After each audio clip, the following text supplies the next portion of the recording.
Hello friends, and welcome to sustainableprepping.com, your home for fear-free emergency preparedness on the internet. I'm Brecky, and today we are going to be talking about the tension between emergency preparedness and hoarding.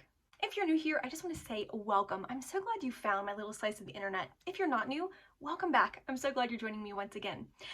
Today we're looking at the tension between prepping and hoarding and really how a prepper mindset can actually backfire. Earlier this month, which is May 2021, we saw the Colonial Pipeline, gas pipeline, was shut down because of hacking, and so there were going to be gas delays. And what we saw was a crisis explode across the southeast in which people were hoarding gas and made gas unavailable kind of overnight. A crisis was created because of people's need to hoard gasoline in fear of there not being enough. Because of that fear, they basically created a gas crisis in which there wasn't enough. Now, this was a mini crisis, and it has been fairly quickly resolved for most people, but what it shows us is the kind of double-edged sword of having a preparedness mindset. It is absolutely essential that we all look ahead for future crises, and we all do our best to take care of our needs. But the other side of that coin is that we can be moved into panic purchasing and hoarding resources beyond what is necessary that then inflates a crisis around us. Now, the Colonial Pipeline basically said they were going to be offline for a couple of days as they tried to deal with the ransomware attacks. They ended up actually paying the hackers in order to get their gas line back up and going, but they were offline only 5 or 6 days in total. Now, that's a lot, and that certainly would create delays and certainly would create some scarcity, but that scarcity would have actually come later, right? As soon as people heard about the hacking incident, they started panic buying.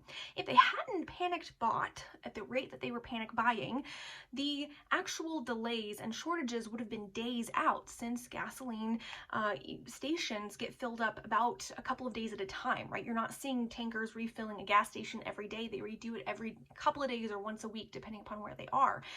Not to mention, people started panic buying across the United States, not just in the area that actually would have been affected by the pipeline. A friend of mine lives in Tampa, Florida, which has gas refineries off the coast, so it doesn't actually rely on the Colonial Pipeline. And people there were panic buying and causing shortages because they were hoarding gasoline, even though they weren't at risk at all of not having gasoline.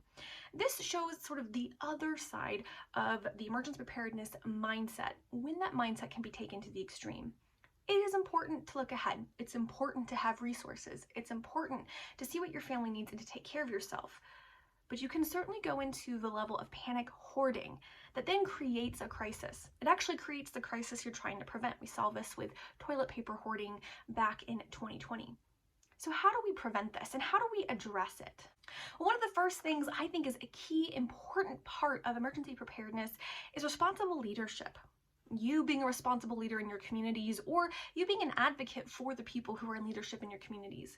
Had local communities ration gasoline, had local communities created a rationing system so that everybody had access and nobody could have an overabundance, most of the most difficult and devastating effects of this gas crisis would have completely been staved off. Part of the reason the gas crisis got so severe was because panic buying meant that there was no way to get any other reserves of gas to the areas that were being stripped. It was so quick. If a rationing system had been put in place, we wouldn't have had that problem. But this means we have to be able to work together. We have to be willing to work as communities, which is not necessarily part of most preppers' mindsets. So that's one key thing we really need to think about as we hold that tension between being prepared for emergencies and that mindset becoming a hoarding panic mindset. A second thing for us to think about is, how much do we really need of something? Now, there are plenty of preppers who will say you need a year of everything if you really want to be prepared, but realistically, how much do we really need of things?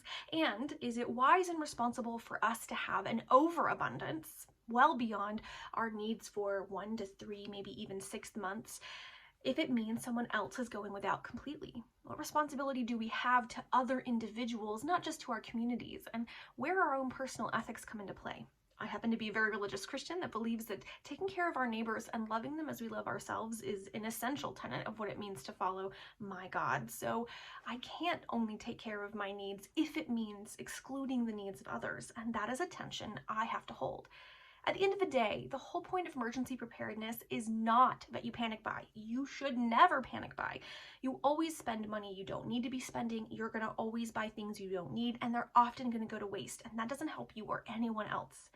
Part of being prepared for emergencies is staying calm in a crisis. We want you to stay calm and confident in a crisis.